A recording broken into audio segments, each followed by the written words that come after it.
And it is now ready to go, Anusha, and the floor is yours. Okay. Well, namaste. Welcome back, everyone. It's so lovely to see you all again in our weekly meetings. So today's session is going to be a little bit different than what we've done so far. We are going to sort of open up the floor to some questions and may also discuss some interesting cases that we've come across that really kind of ties together what we've been talking about for the past couple of weeks. In fact, I have two cases. If we get a chance, we'll get to the second one. But there was one interesting one that was shared by someone from the group. And it's interesting because of the presentation and also a little bit of the complicated nature of the case that can make you sometimes be confused as to which dosha is predominant. So for that reason, I thought this would be really interesting. Now, I will share my screen so that you can all see the case sheet and all the details that are in it. And if you have questions, you can type it in. And once I get through the case sheet, sort of the case presentation, then we can go one by one and start looking at the questions that may have popped up during the time of us discussing the case. Okay? Okay, so what I'll do now is I will share my screen so that you guys can get a chance to see the case, and we will discuss, and I can tell you, why these things may be presenting, especially in this particular client, and what that really means, or how we understand that from the Ayurvedic perspective. Okay? Here we go. Okay, so let me go all the way back up to the top here. So, in this case, we have a client who is 38 years old, I believe a female who's 38 years old. She's an assistant to a politician, so a fairly stressful job.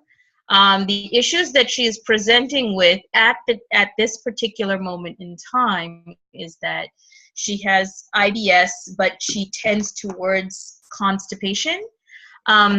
And she has goat-like stools, which is very similar to what we had looked at in the presentation of Vataja Ushas, where the stool, sometimes when it does come out, it comes out like pellets. Feeling incomplete, bloating after meals and sometimes in the morning. She definitely has Ushas. It's on and off, has been going on for the past 8 to 10 years.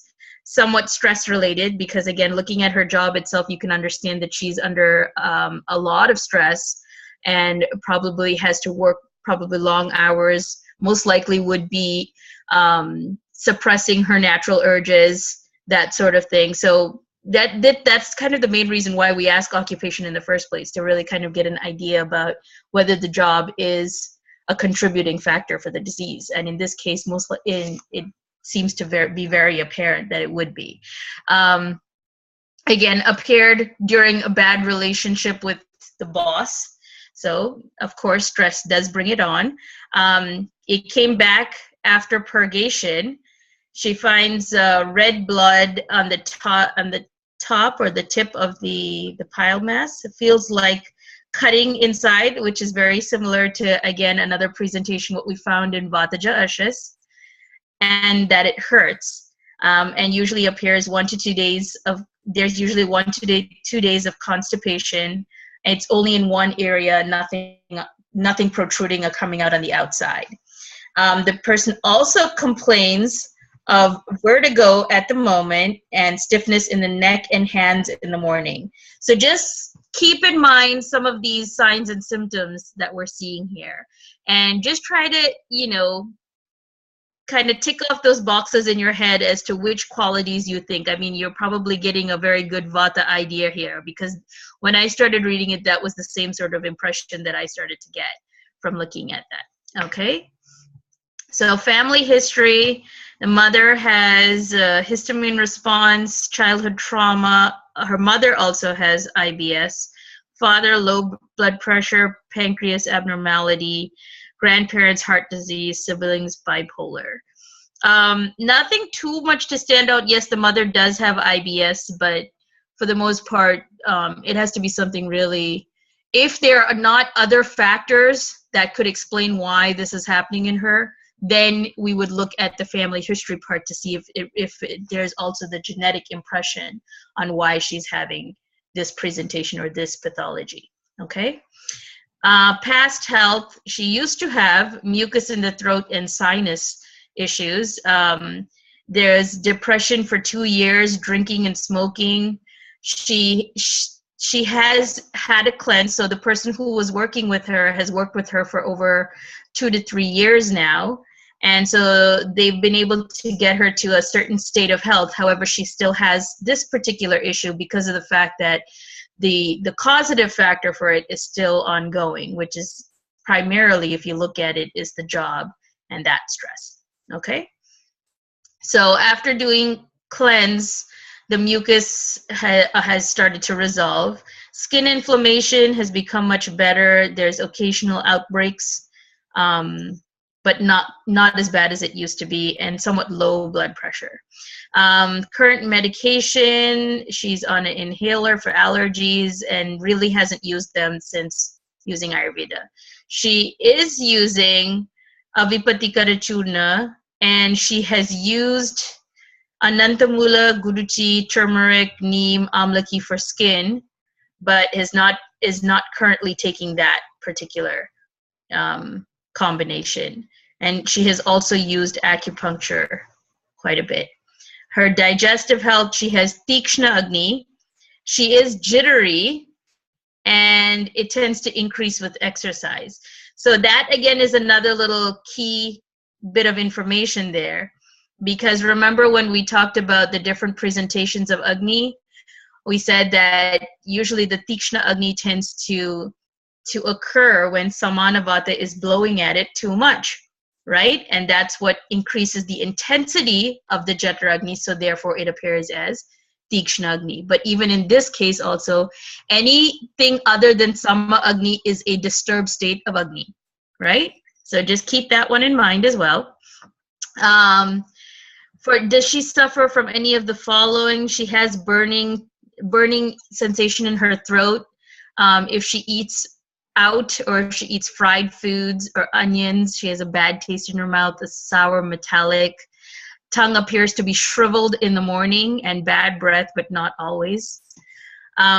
She used to have food sensitivities, but now it's okay. She avoids nightshades and pungent foods.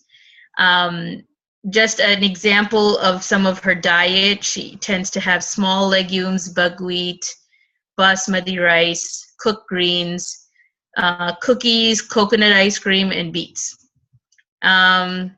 She tends to have a little bit of fish, maybe 2 or 3 times a week, but no red meat, and that was recommended by her acupuncturist.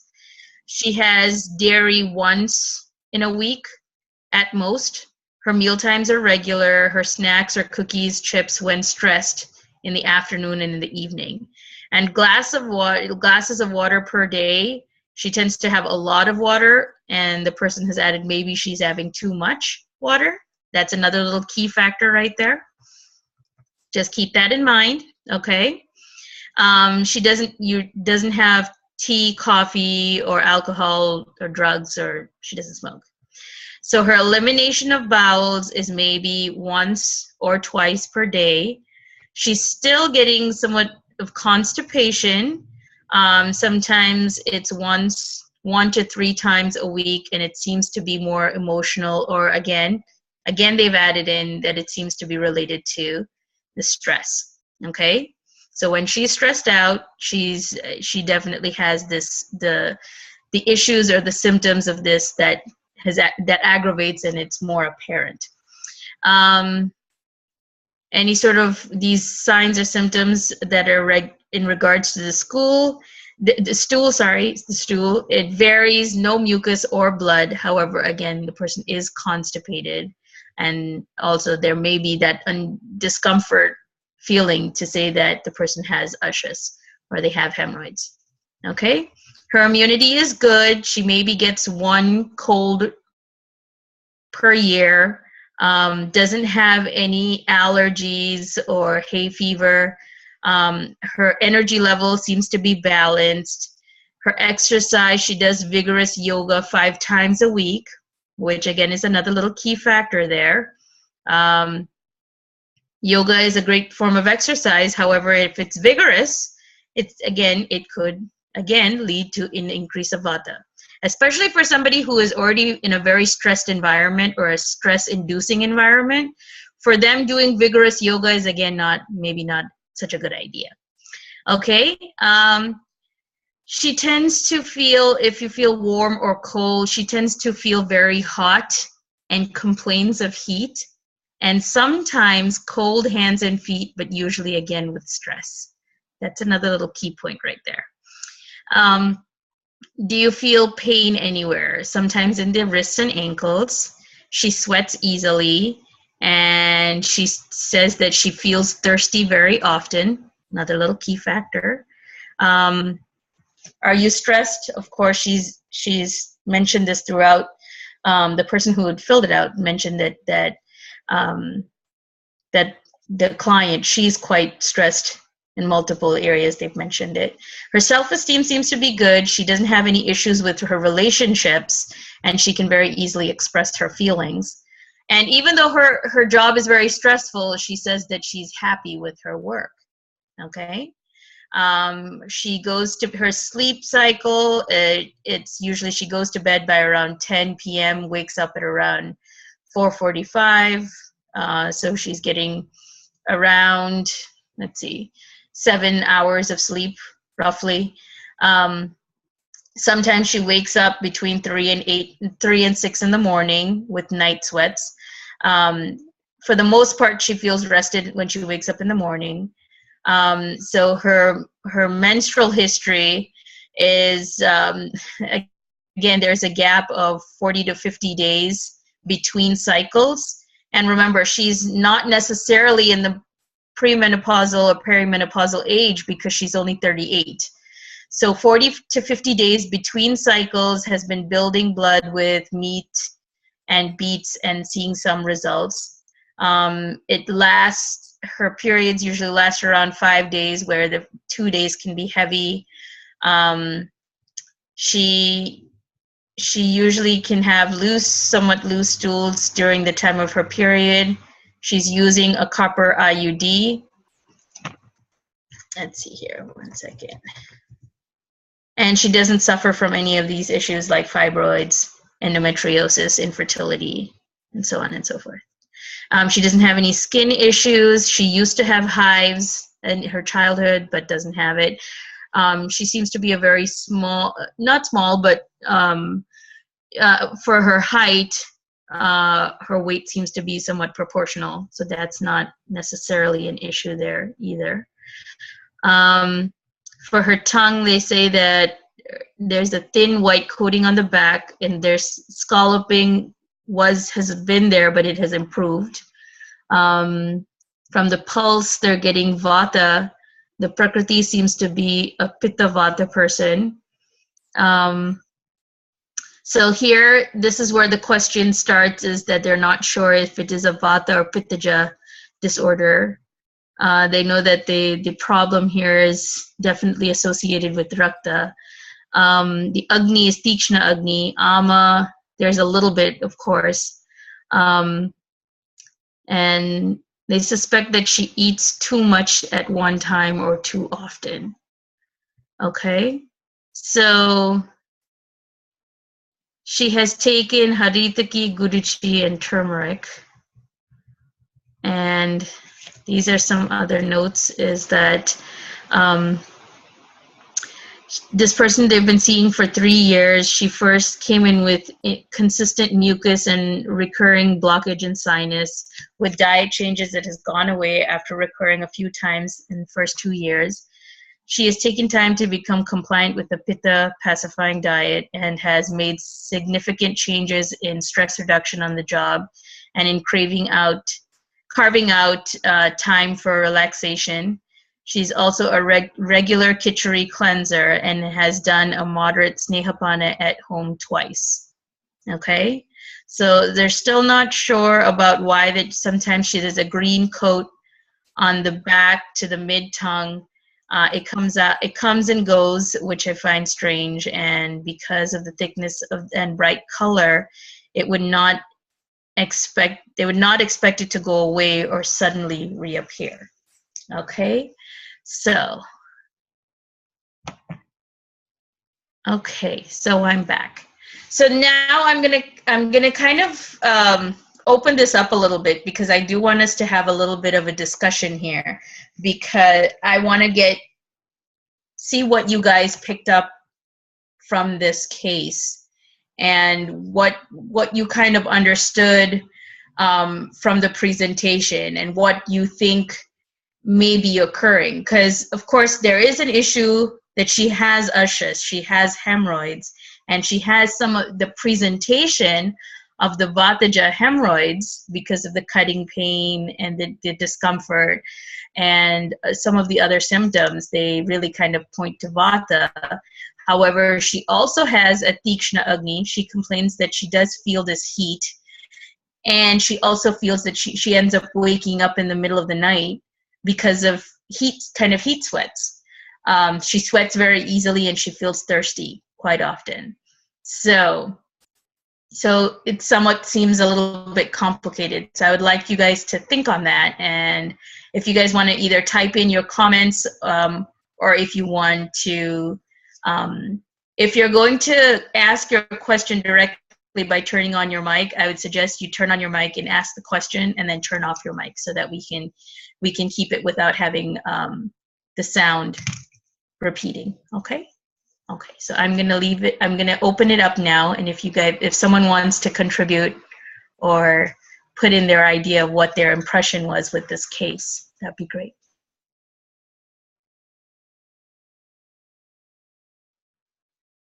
Anyone?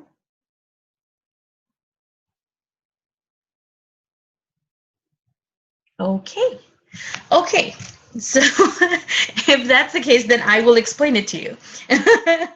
So in this case, the reason why this is somewhat complicated, or it seems a bit convoluted, is again because of the fact, exactly, it seems like Vata is blowing on Pitta, and that's exactly what's happening. Thank you, Daniel.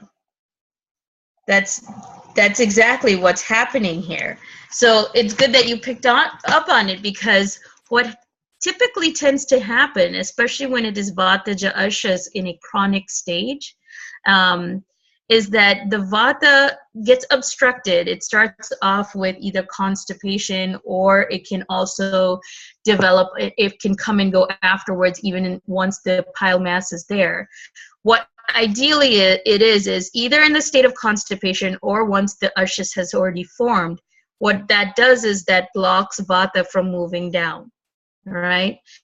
So when that stops the Apana Vata from moving down, the Apana Vata has to fester and stay within the colon, starts moving, because Vata cannot stay in one place. Vata needs to move, whether it is upward or downwards or sidewards, but it has to constantly be moving. So what happens is that because of this block, either because the person is constipated, so there's stool actually sitting there in the colon and not coming out, and that's blocking the movement of Vata, or the ushas, or the pile mass, that is actually the physical obstruction for the movement of Vata. That causes the Vata to fester and move around in its place, and then it starts to move upwards. Remember, we had talked about this in the class, that when Apana Vata is not moving downwards, or even after it has moved downwards freely, then it will freely move upwards to become then the Samana Vata. So when that happens in a normal process, there is a normal paced flow of Samana Vata moving upwards. That will be a healthy Samana Vata that is appropriately blowing at the Jataragni to increase it, right? But in this case, what happens is, because of the increased Vata, because of the aggravated Vata condition, the Vata does exactly that. The Vata actually starts to move too fast. The Samana Vata is too aggravated, too fast, so it blows on the Jataragni. So it blows on it so much so that the person starts to feel the heat. Okay, so they feel the heat in their body, even though it's still a Vatajic condition. This is a great example of sthana samshraya. Remember when we talked about the stages of samprapti, and we say that the dosha gets aggravated in its own place, and then it starts to build, and then it gets so much that it overflows into the domain of the other dosha, and it starts to affect the other dosha. This is a great example of that. This is exactly what's happening. The vata has aggravated in its own place. It doesn't have it keeps building and building and getting worse to the point where it now has to spill over. It has to go somewhere. So it goes up because it can't move down. So it then moves up. It moves up, and the closest thing that it's going to then aggravate is the Jataragni. It also starts to aggravate the Pitta. So that is why the person starts to feel that heat. And they feel constant heat. So they keep feeling heat. They feel hot.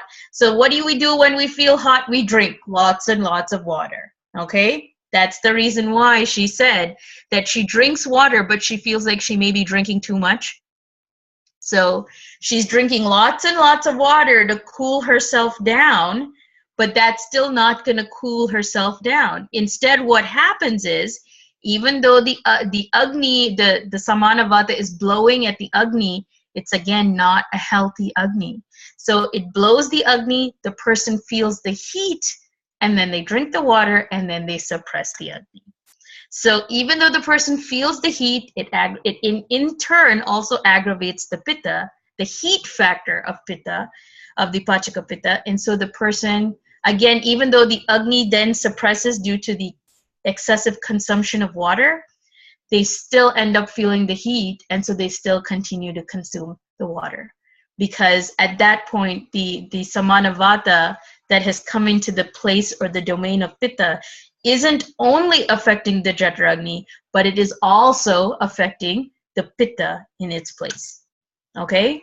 So that's why in this condition, it seems like the person has Tikshnagni, but it is not exactly Tikshnagni. It is the heat that is being represented due to this reaction of the Vata moving upwards. So that's why she feels that heat. That's why she's drinking the water. And that is the reason why, even though it looks like she has Tikshnagni, she still has all the signs of Ama. So that's why she still has the coating on her tongue, even though she does the Khichdi cleanses, even though she has changed her diet substantially, but she still has the Ama because of drinking the water, and because we're trying to do Pitta pacifying diets that for the most part they are good, but they can be, depending on how much you do, can be also excessively cooling, which in turn also can suppress the Agni. Okay? So all of these things combined suppresses the Agni, therefore creates Ama. The Ama, the extent of Ama or the quantity of Ama may be less, but doesn't mean that the Ama is not there. That's what she said. It doesn't look like she has a lot of it, but she has a little bit of Ama. And that's the reason why. So originally what was happening was, before she started to do the different diet and lifestyle activities to kind of reduce the amount of Ama, which the Khichdi cleanse and all that would have done, the reason why she was getting the sinusitis and all the phlegm production was exactly the same process, that she was having this obstruction of movement of Apanavata, because this issue has been going on for about 8 to 10 years. If you see the pathogenesis here, that has been going on for 8 to 10 years. And then she had the sinus issues that have been, that haven't been as chronic, that started afterwards. So she would have had this constipation, she would have had the heat feeling, drank all of this water, consumed all these things to cool her body down. In the process, suppressed the Agni. Then what happened? Increased the cold qualities, or the Shita Guna in her body, increased the Kleda in her body, and therefore started then to produce more amount of kapha in the process, because it's not getting digested. Agni is not there. So she keeps adding cold things, Her what are her snacks? Her snacks are ice cream, because again, she thinks the ice cream is cooling, but it'll also add to the fact that it will produce more kapha. So it produces more kapha. That's why she had all of the phlegm and the congestion and the sinusitis. This is also the similar presentation, what you will find that people who have constipation will end up with breathing difficulties. And the reason why we term it as breathing difficulties, because it can be anywhere in the spectrum of severity. It could be either a mild breathing issue, or it can be a very chronic, serious breathing issue, like asthma, or very chronic asthma. And it can also appear in a very acute presentation as well, or an acute attack of asthma or breathing issues. So again, in this, the reason why she was able to get rid of the kapha issue, or the block of the sinuses, is that she reduced the amount of foods that would help to contribute to that. But she still has the excessive heat because of the fact that vata is still aggravated, and it waits for trigger factors. So by doing the cleanse and by doing these diet and lifestyle things that she's been doing, she's been able to slightly reduce the intensity, or actually reduce the roga bala in this process.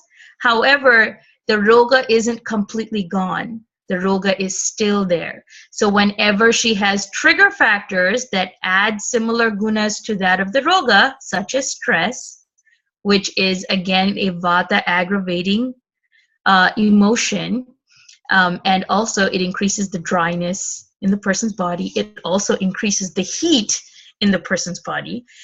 So whenever she's exposed to, or she has more stress, then the symptoms tend to get worse. And then what happens? She'll drink more water, and it'll just, again, be another vicious cycle.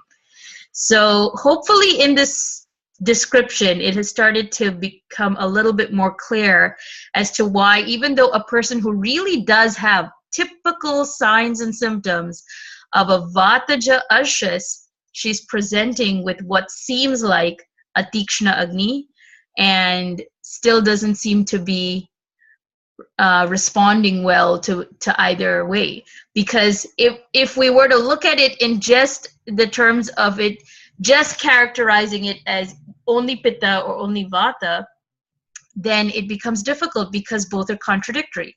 For pitta, we would think instinctively we need to give cooling things, and for vata, we instinctively think that we need to give hot things. So what do we do in that situation?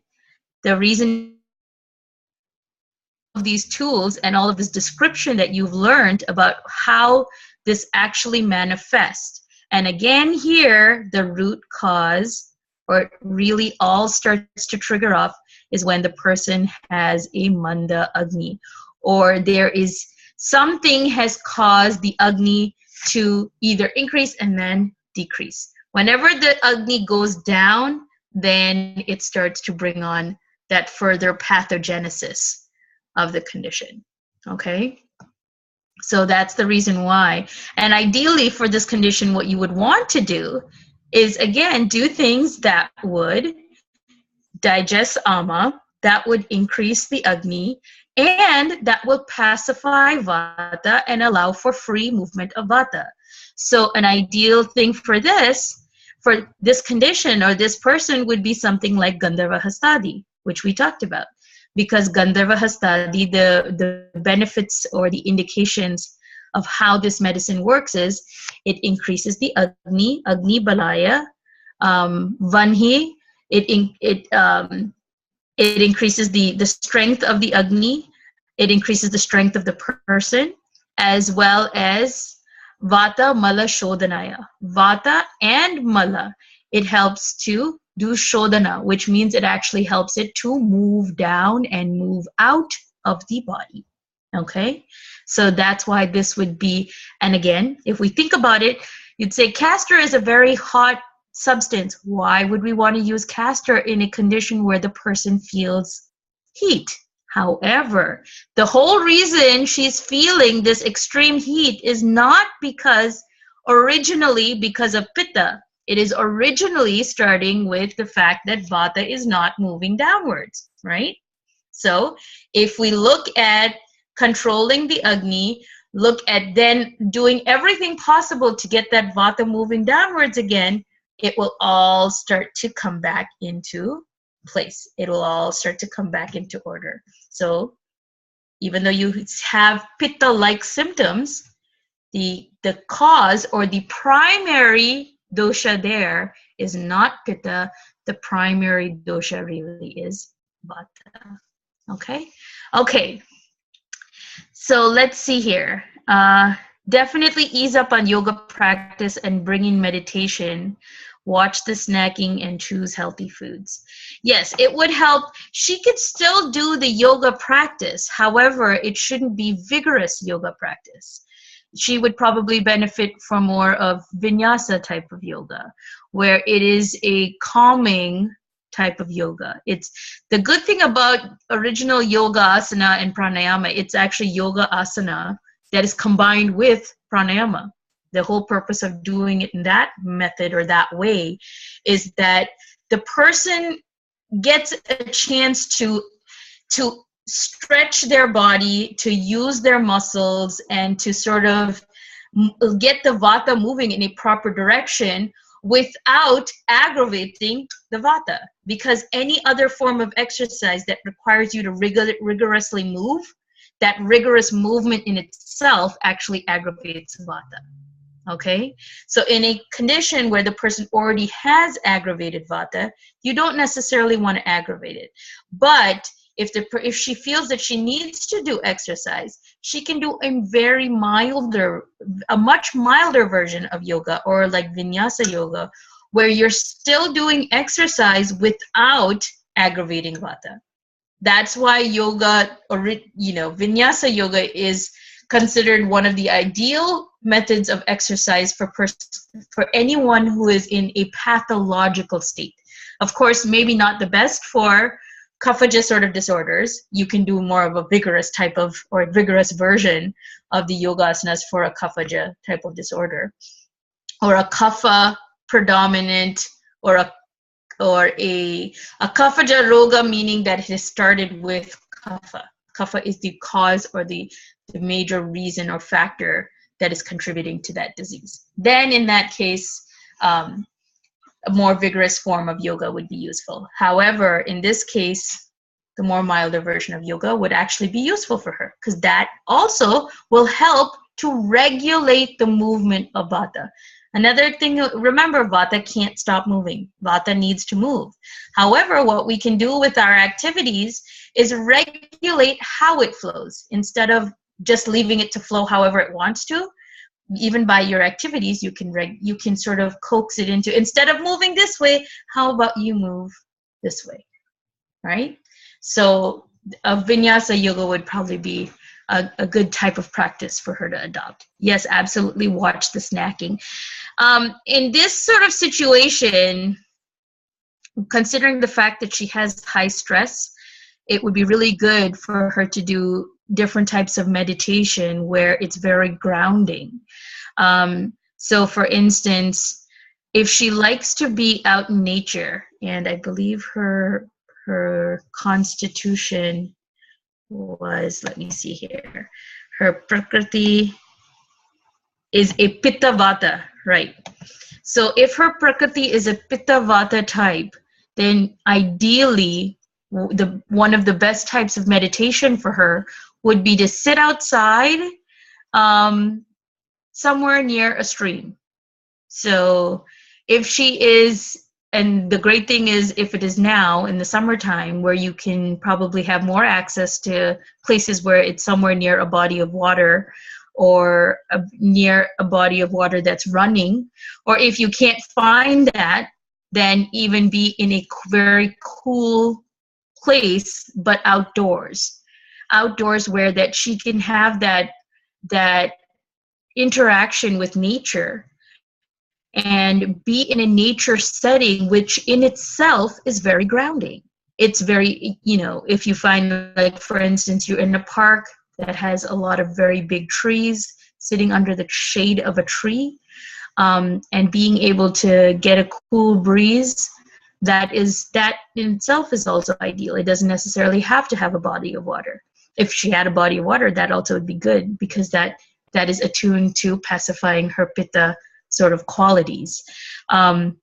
It would also help to ground her vata qualities, ground all of the excessive stress and movement of her mind, and sort of coach her in how to do that. So there are certain methods of meditation where you sit in nature, and try to visualize yourself as part of that environment.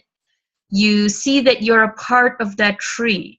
You are equal and an important part of that place where you're occupying. You're occupying a certain space, but you are important to be a part of that environment. And so in that, visualize that when she's breathing, the prana that she's breathing in is from that cool, calming, grounding setting.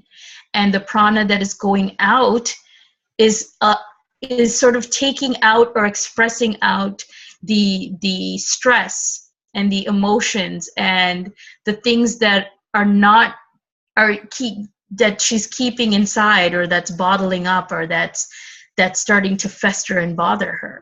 So just visualize those emotions coming out, and visualize the clean, fresh prana going in. And that in itself is another form of meditation. Meditation is ideally anything that is going to cause your mind to calm down and flow in a steady direction. Okay? So whatever that method may be, as long as you can achieve to get the mind to slow down and flow in the direction you want it to, then that's meditation. And so I find that sort of meditation, especially for a pitta predominant person or a pitta prakriti person, works really well. Obviously, it has to be sort of a cooling environment. So even if they're outside somewhere where it's there's a lot of big trees and it's shaded, or near a body of water where she's not sitting in direct sunlight, you don't want her to bake out there. That's not a good idea. but at least be able to get the pure, unlimited access to energy from the environment. Okay, so another question here or comment is, she needs to, in the words of Dr. Claudia, she needs to get on the couch. But there's also adrenal depletion going on. Definitely data pushing pitta excessively, thirst, and excessive exercise. Her vihara is still stressful, it sounds. Rajas mind. Yes, absolutely. And the hard thing with a pitta prakriti person, for those of you who are pitta prakriti, or you have seen a lot of pitta prakriti clients, is that it's really hard to tell them to slow it down. It's really hard to tell them or advise them to not do that, because that's what drives them. They're driven. Because you also noticed in the case sheet that, the question, are you happy with your work? So even though she's in an extremely stressful environment, she's happy with her work. She likes the fact that it's stressful. She likes the fact that it requires her to push herself. And that's very similar to what a pitta prakriti person likes, or they want to be involved in that sort of environment. They thrive in that environment. So the good thing is that she can, she still enjoys her job, and her job, it's just the stress factor is that she's not getting to release out those emotions that is developing due to stress. I mean, no job is perfect. In any job, there's going to be some form of stress or the other. But when we are stressed, or when those feelings start to develop, or that reaction starts to develop, then you need to be able to let it out. And sometimes talking it out helps, sometimes talking it out doesn't. So according to the person's prakriti, or according to what the situation is, see what is the best outlet for that sort of emotion. And because of the fact that she has a vata vikriti, talking wouldn't help, because even the process of talking would also aggravate the vata. So instead, what would help in this situation is to ground the vata as well as do it in such a way that it's grounding to vata but also pacifying to pitta. Okay, and I think the environment is nature is one of the best ways to do that. Okay, and it's not necessarily attuned with any specific type of religion or any specific type of practice. Anyone can do that. So that would be it's sort of a universal method of people calming people down and making them feel a little bit more relaxed. Okay. Okay. So I'm going to open it up again to questions. Please feel free to ask your questions now before we get bombarded with some other questions and then you don't get a chance to discuss or talk about this case, because I thought it was a really interesting case. I really wanted you guys to see the dynamic of vata aggravating and then moving on to aggravate the Jataragni, then lowering of the Jataragni and aggravation of pitta and presenting as a more pitta predominant condition. Okay, so please feel free to ask your questions now.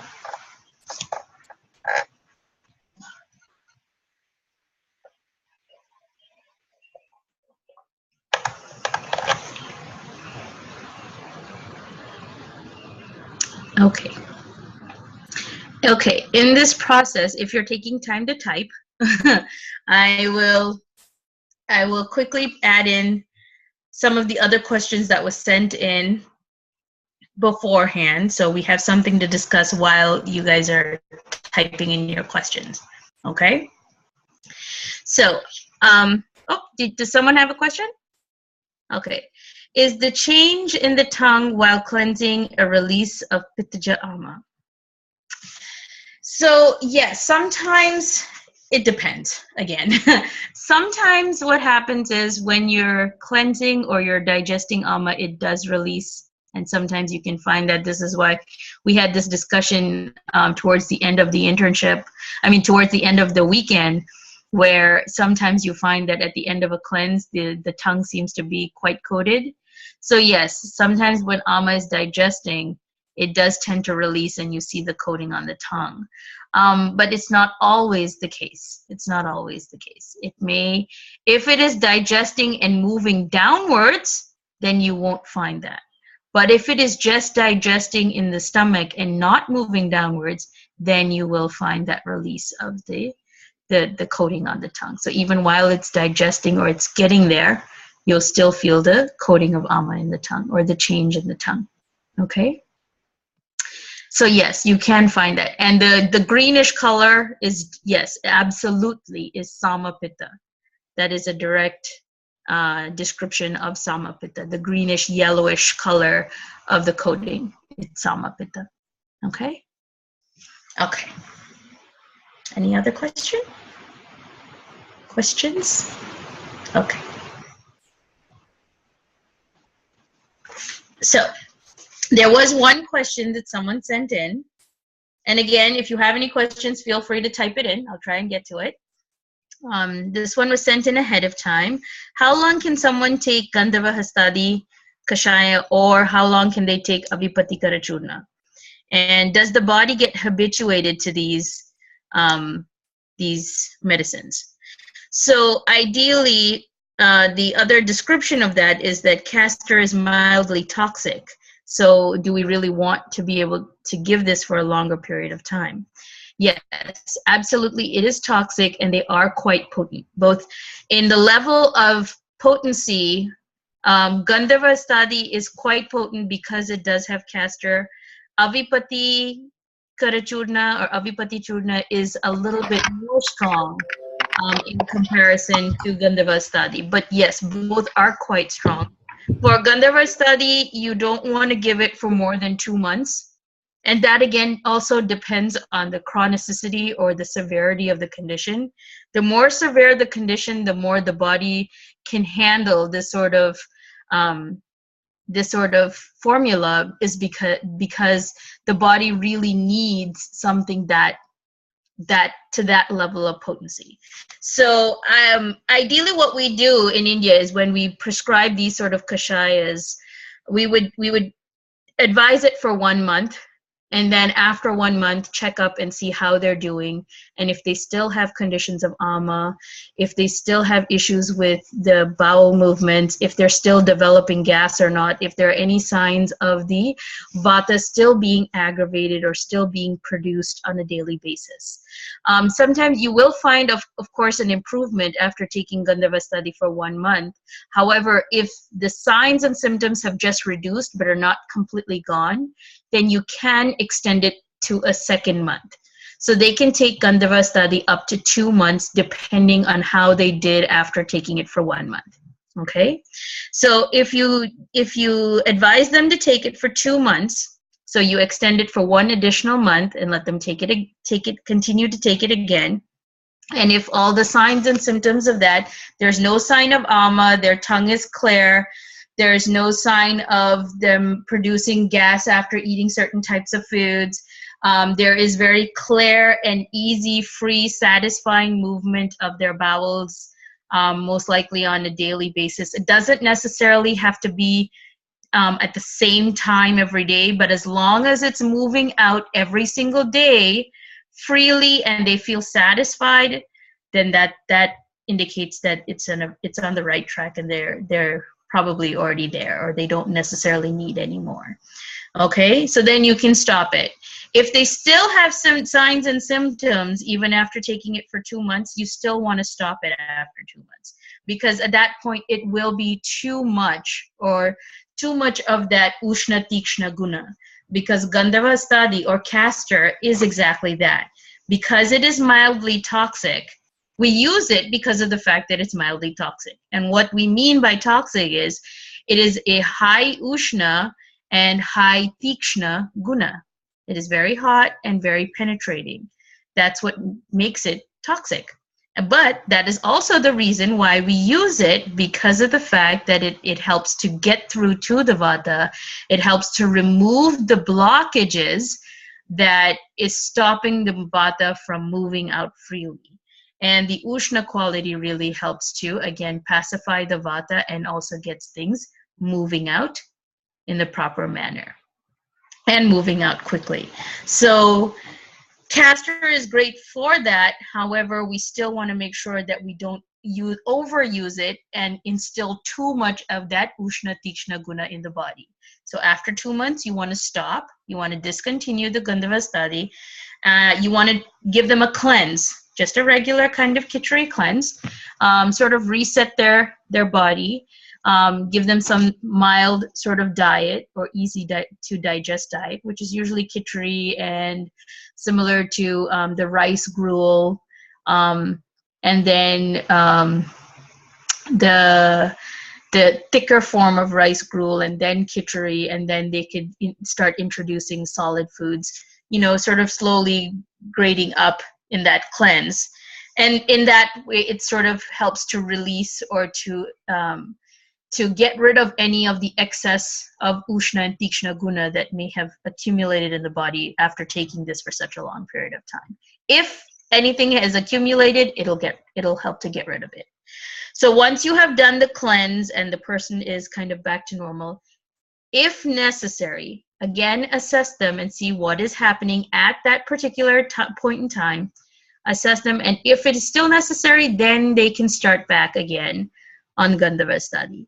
But hopefully, after 2 months, they should have enough of a response to it that they don't necessarily need to take it more than that. Okay, so if they feel better even after the 2 months, you still want to do the cleanse, just to take care of any possibility of that Ushna and Tikshna Guna being accumulated in the body, anywhere in the body. Okay, and sometimes what happens is it accumulates, but it just isn't strong enough to show the accumulation. It's not apparent. It's there, but it's latent. And so we want to make sure that we don't allow anything to accumulate in the body that's excessive, even if it's in a mild form. So that's the reason for doing a cleanse after doing this sort of indication or this sort of medicine. Okay. Okay, so that is one description of what you can do for Gandharva study. Avipatikara Churna, usually you, again, that one, since it is stronger than Gandharva study, that is a type of medicine that I would say advise it for about 10 days, then see how the person responds after 10 days. So you may not necessarily need to have a full-on follow-up with them, but what you can do is have them send you an email. Talk to them and say, I would really like you to just let me know how you're doing after 10 days and how you're feeling. And if you have any discomfort or anything like that, let me know. And if they're doing well and they're seeing some change with the Avipatikara Churna, then it indicates that should be 10 days should be enough. If the condition is extremely chronic and requires more amount of that exposure, or they require more amount of the Avipatikara Churna, then you can again extend it for an extra 10 days. You don't want to go beyond 1 month of Avipati because it's very strong. Another quick tip, if you are advising to buy Avipatikara Churna from whichever company, the main ingredient or the active ingredient in Avipatikara Churna is Trivrit. Trivrit. Here, Trivit. Trivrit. Or VRIT, sorry. Okay, that is the most important of the formula. That is the most important ingredient or component in that formula, because that is the one that induces purgation. And that's what Avipatikara Churna is used for. It is used for inducing the immediate movement of Vata in the downward direction, in the Anulomana direction. And what it also does is it allows the stool itself to be more moist. So it kind of stops the body from absorbing absorption of fluid in the colon. So instead of absorbing all the moisture and making the stool more dry, what this does is it stops the body from absorbing the moisture, so therefore the stool tends to be more moist or even sometimes loose. Okay, so that is a specific indication or a specific action of Trivrit. So that's the reason why whenever go through if the companies that you use, and see that whichever company or whichever product of Avipatikara Churna that you're advising should have the ingredient Trivrit in it. Okay, because that is the most important ingredient in that formula. The others are also important. It's a synergistic effect, but that one has that specific action. And that's why that has a somewhat of a larger quantity in the formula itself. Okay. So I would suggest that you do a little bit of homework on which company's product you want to advise to your clients. Okay, so that was one question. Someone also asked, do these come in the form of tablets?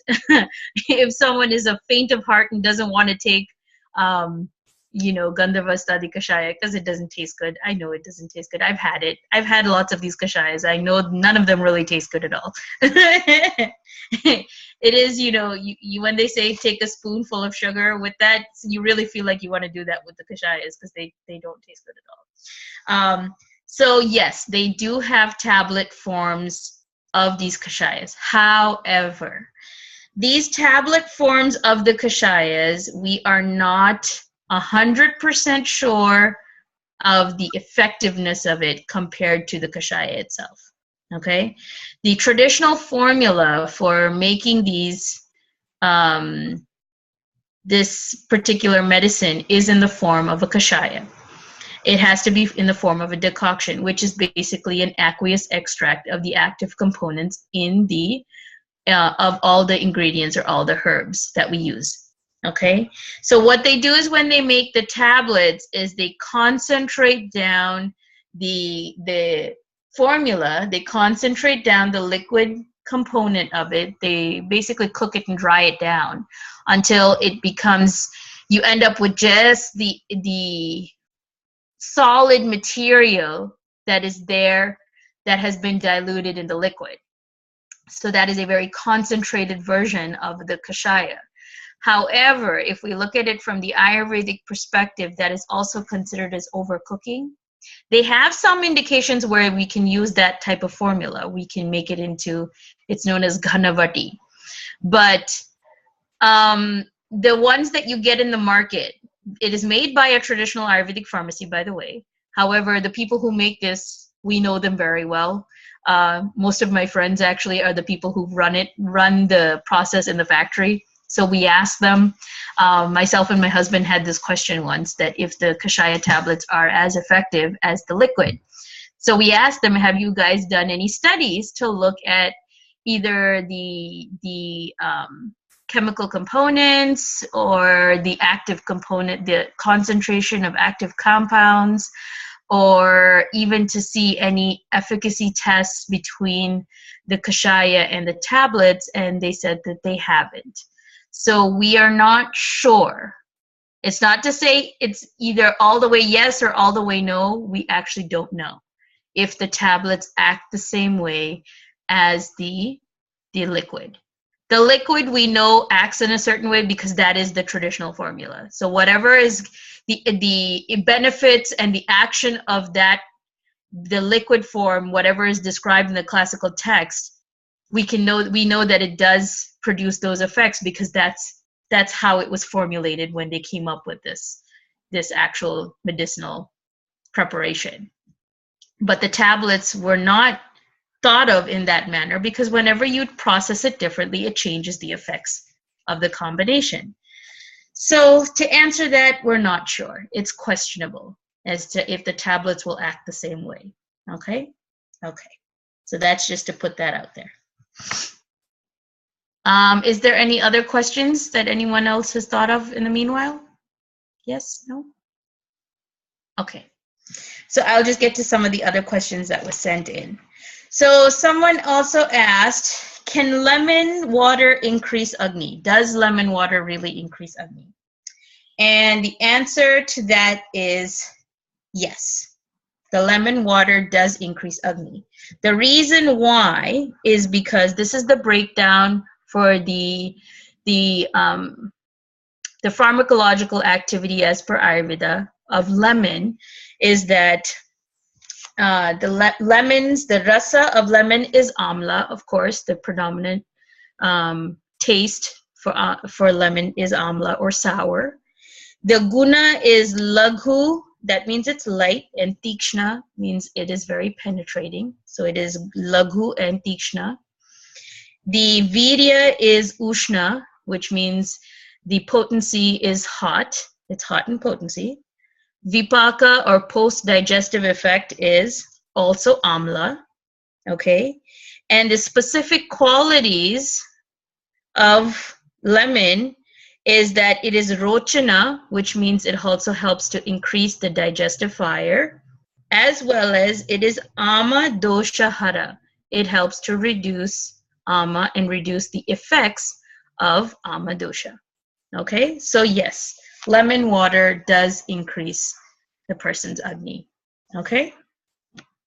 In fact, it has multiple uses. I just gave you a very short description of the qualities of lemon as described per classical Ayurvedic text. And the reference for that is Bhava Prakasha.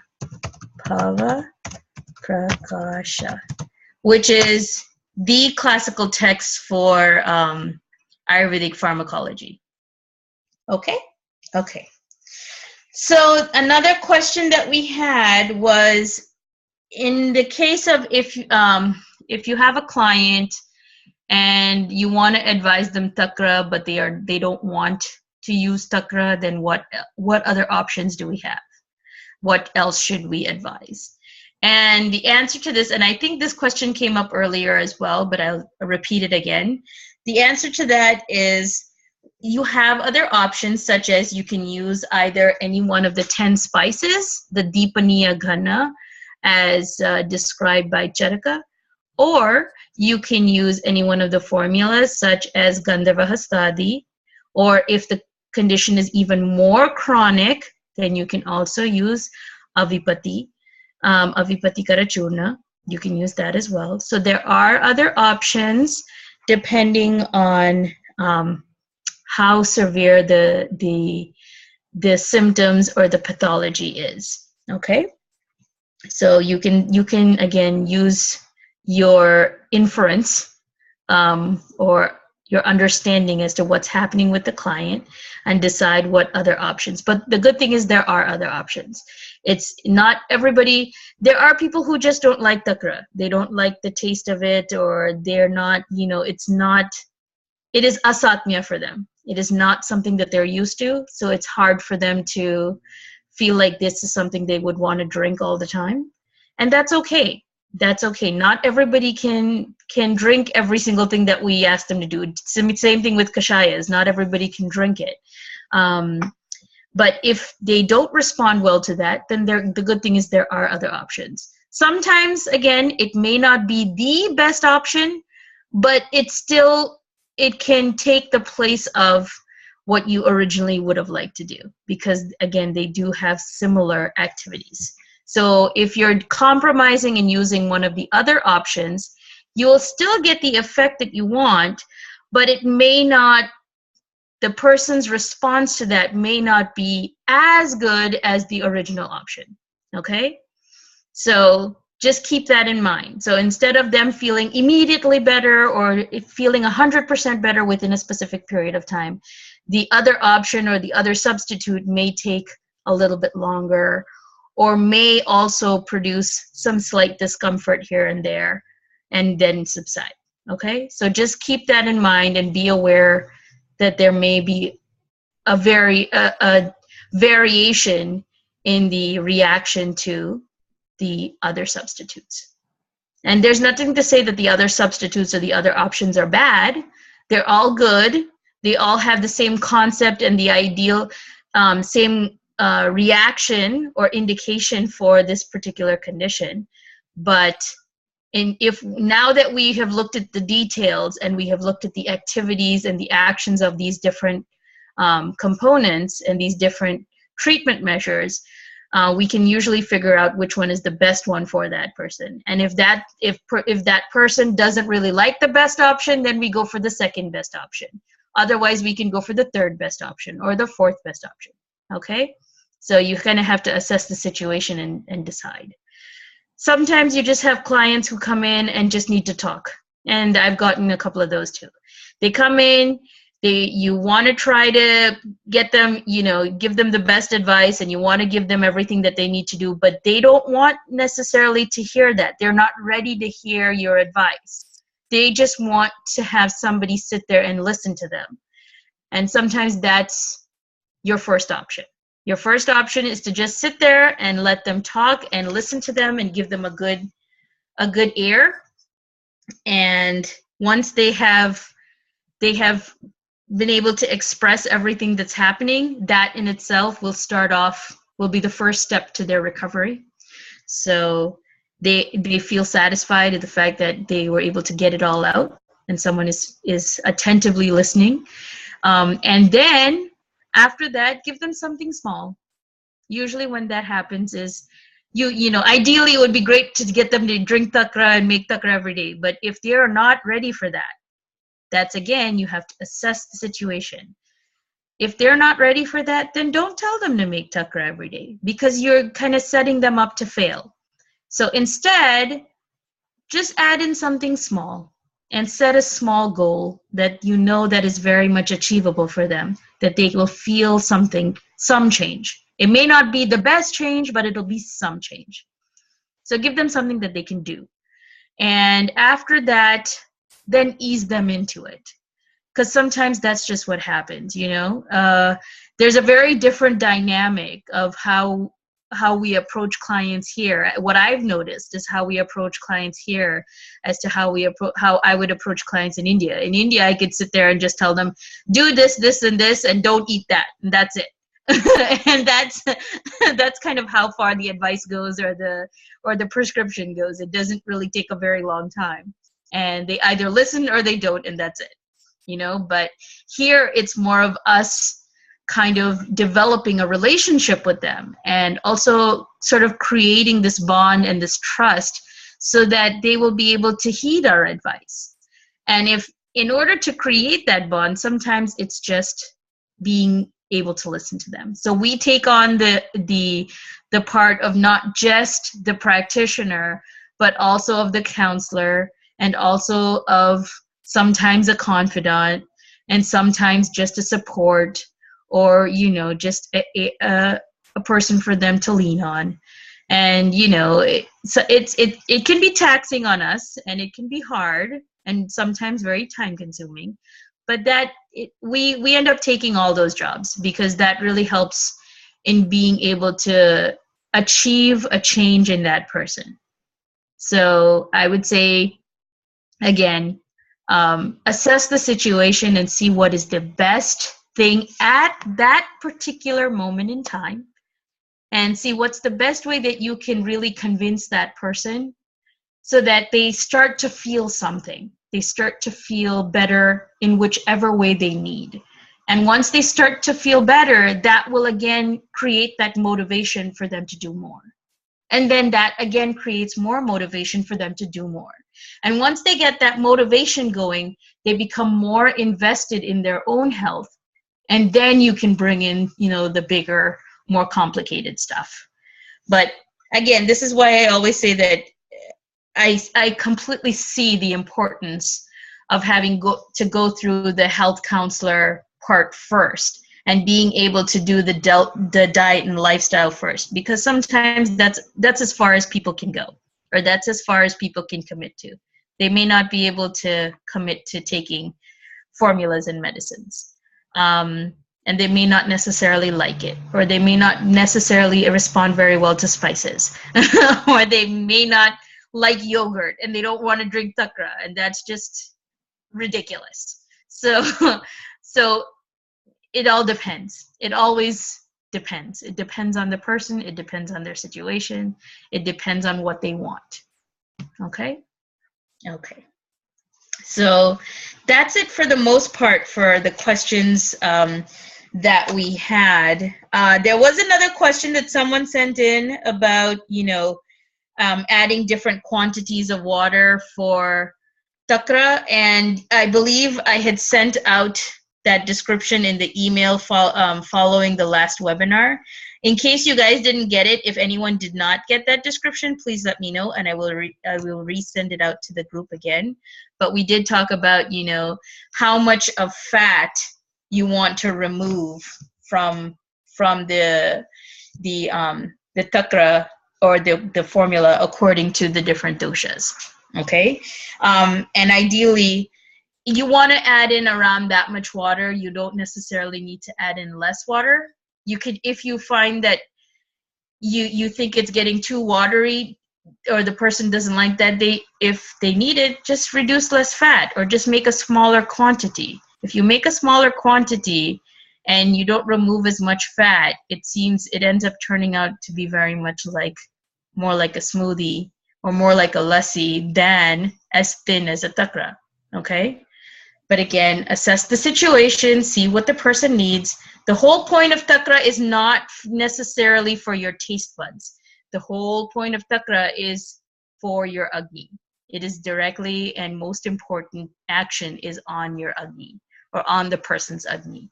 Okay? So if that means convincing them that takra is a medicine to take it, then maybe you need to present it as that way. Don't present takra as, oh, this is a really good smoothie option. It's not a smoothie option.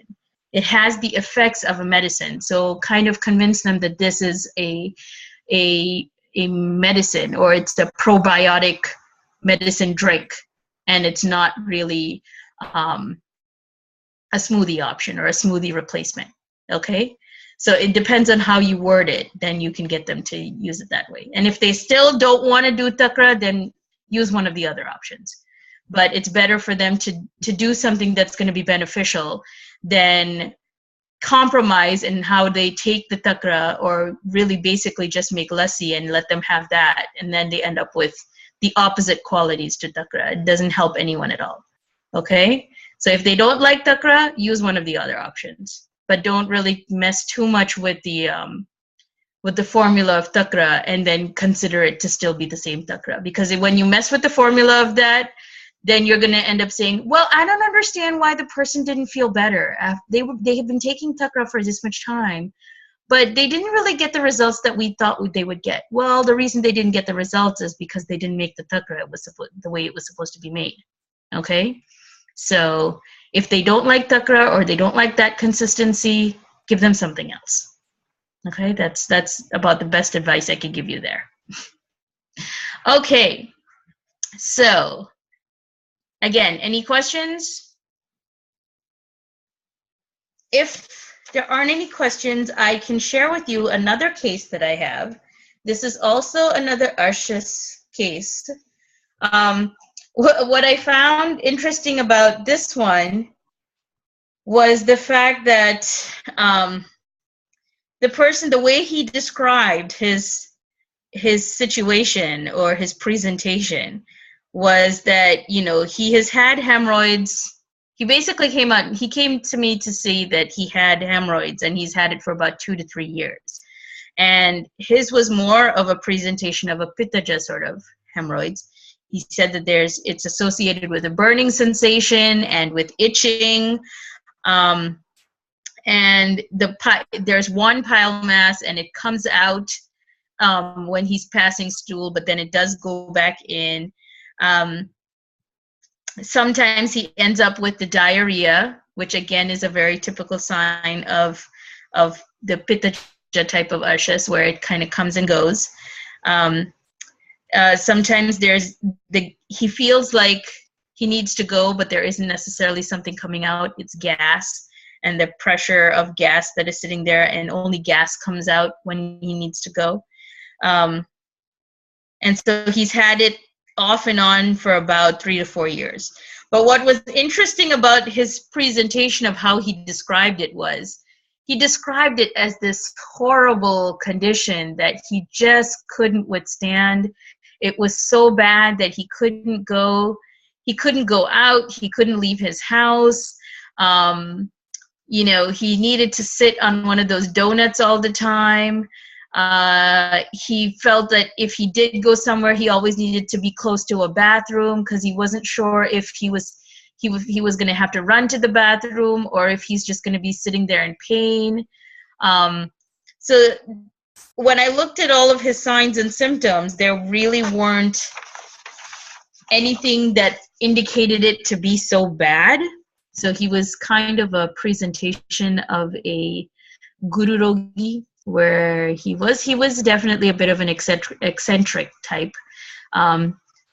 Sort of his presentation or his description of his symptoms were much more exaggerated than what his body was exhibiting.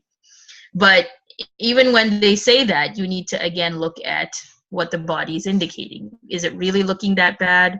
Can you see the pain or discomfort in the person's face? Or is it more that pain and discomfort that's coming from what they're describing?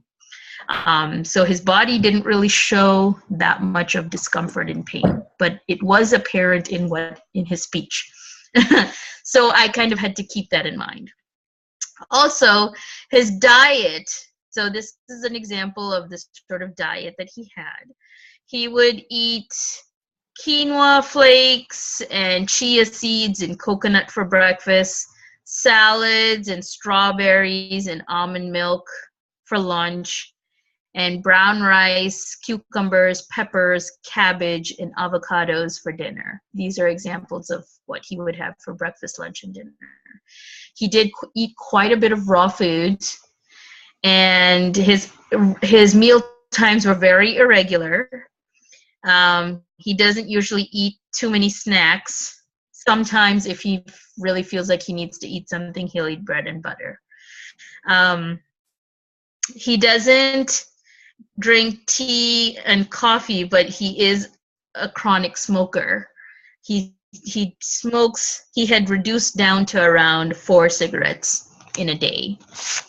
And he also had the presentation, which you can usually see if the person is a smoker or if they're a chronic smoker, there's that discoloration on their lips. not just from the actual burning of the cigarette here, but you also find it at the bottom here, right on the line of the lower lip.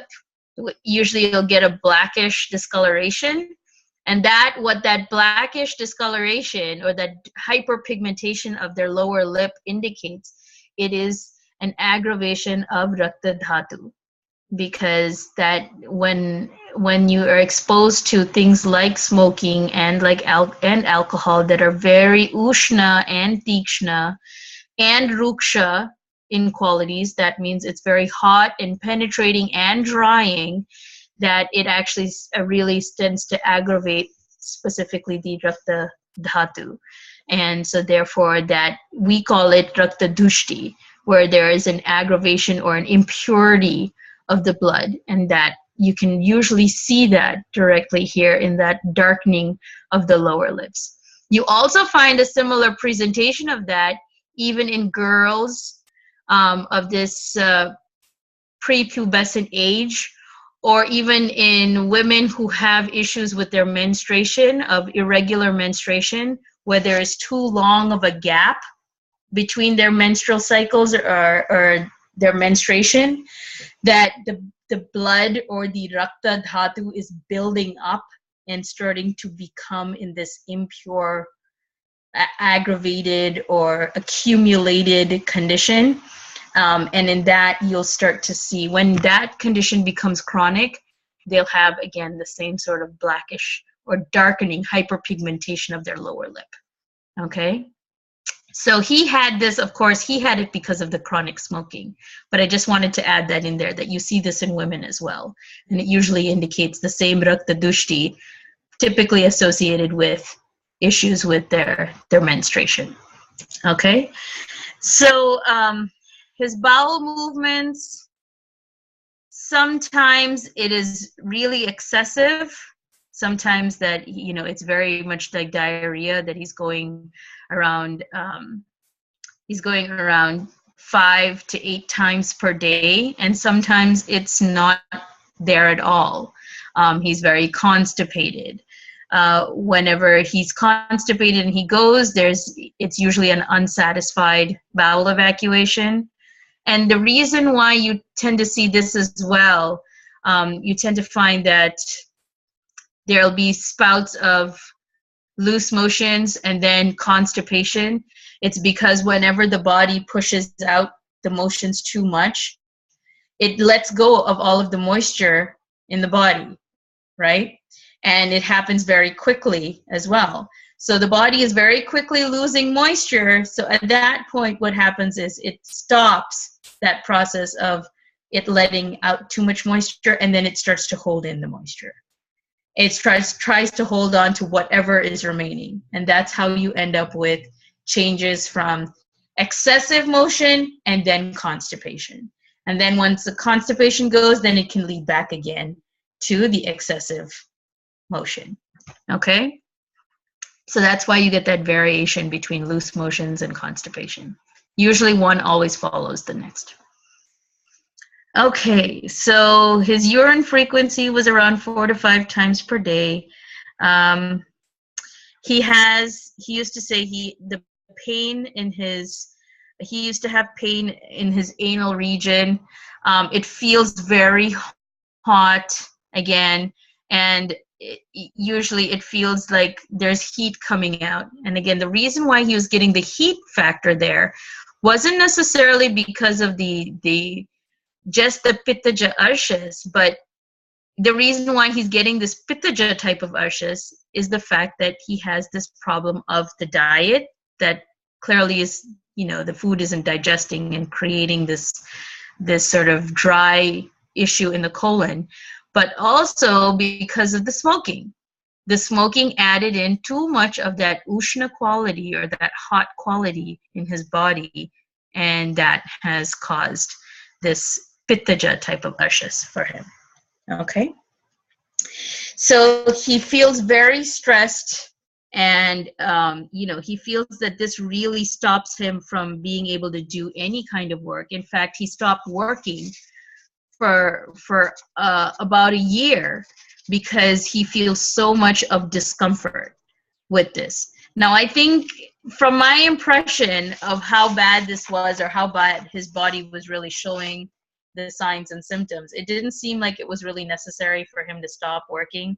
But in his mind, he felt that this was such a huge issue that he couldn't manage to even, adjust with it and go to work. It was too much for him.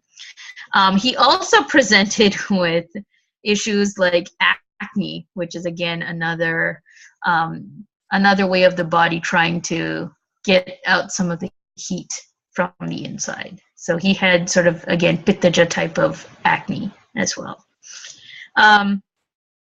So this type of presentation was, again, definitely a pittaja type of ashes.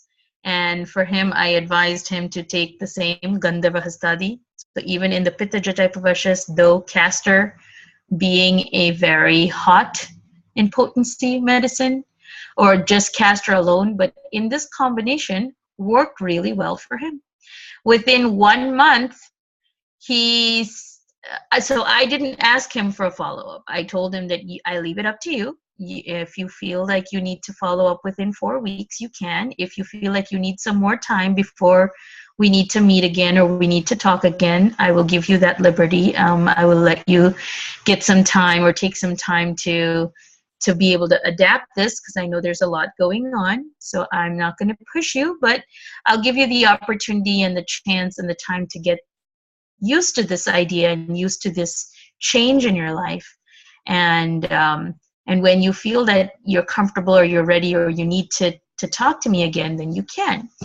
So actually within 4 weeks, he sent me an email that he didn't necessarily need a full-on follow-up, because within 4 weeks of taking the Gandharva Stadi Kashaya, he feels so much better. He said that the pile mass, he doesn't feel like it's coming out anymore. It may still be there because he does feel something, but it's not coming out on passing stools anymore or on bowel evacuations anymore. His bowel evacuations have started to become more regular. It's not as many times. It started to slow down, so it's getting more well-formed, maximum around 3 times a day, but usually not even 3 times, more around 2 times a day. And definitely less gas production, less itching, and less burning. And he feels like he has more energy. So with the Gandharva Stadi, that was the major component of his advice. It was just a little bit, I did advise him, of course, to maybe cut out some of the raw food and the other things that were contributing to the constipative state, or that would actually just aggravate further the Ashas factor that he has. But I didn't necessarily tell him to have too many cooling things either. I told him to make takra, but I didn't really think that he was going to make too much of it. So I told him, I didn't tell him to make it every day. I told him that, this is something nice. You might like it. You could try it. And if you feel like you like it, you can make it as often as you want. Or I would advise you to at least make it maybe twice a week. And so he said that, okay, he will try with twice a week. So he started doing that. He didn't make it every day, so he had it only twice a week, but he did also have the Gandharva Stadi that he did finish one month of that. So after that, he asked me, should he continue? So he still had some of the discomfort and he still had some of the symptoms, even though they were much milder. So I told him that he could have 1 more bottle, which would last him for around 10 to 12 days or so. So he had, I told him he could have 1 more bottle, and then he should be okay with that. So again, even in the Pittaja Ashas case in this presentation, the Gandharva Stadi worked really well. I mean, ideally, it would have been great for him to be able to take the takra along with this, not at the same time, but have that as a drink on a daily basis. So then within a month, we would have had a significant change. But even though he wasn't doing that regularly, with the Gandhava study alone, that on a regular basis was able to give him enough of a significant change. So what I feel like is that his condition was definitely there, but it wasn't as bad as he was describing it to be, because his body wasn't showing the signs and symptoms to be that chronic as he described them to be. So this is another good example of sometimes you need to step back and see the whole picture and not just take everything from what your clients are telling you, because again, there are lots of characters out there and there are lots of different types of descriptions you're going to get. The main thing is that now you know what to expect, or you have enough of information about what to expect in these different types of ushas, and you kind of understand how strong or how intense these symptoms should be if it is in very chronic state. And if the body is not presenting with those signs and symptoms, then it may not be as chronic as the person may be describing it to be. Okay? Okay. Takra and Gandharva study should not be taken together. So Gandharva study is something that you take on its own. It doesn't need to be mixed with Takra. In fact, you don't mix it with Takra. It needs to be mixed with water. So if someone is taking Gandharva study, for instance, because that is something that you advise them to take before a meal, let them take Gandharva study around 25 to 30 minutes before the meal. And if you have advised them to take Takra as well, in that case, they can take the Takra after the meal. Okay? Because you don't want to really mix them together. They don't need to mix the Takra into the Gandharva study. That's not a good idea. That would be a little bit too much of overload. They don't really mix well together. So let them take the Gandharva study separately, and they can take the Takra as a drink, as like you would drink water, or you'll have tea in between meals. They can have it in between meals, or they can have it at the end of the meal. If they're not having Gandharva study and you're just advising them Takra alone as their intervention method, then they need to take Takra before the meal in the place of taking Gandharva study before the meal. Okay? Is that clear? Hopefully that's clear. Okay, so that's about it for us for today.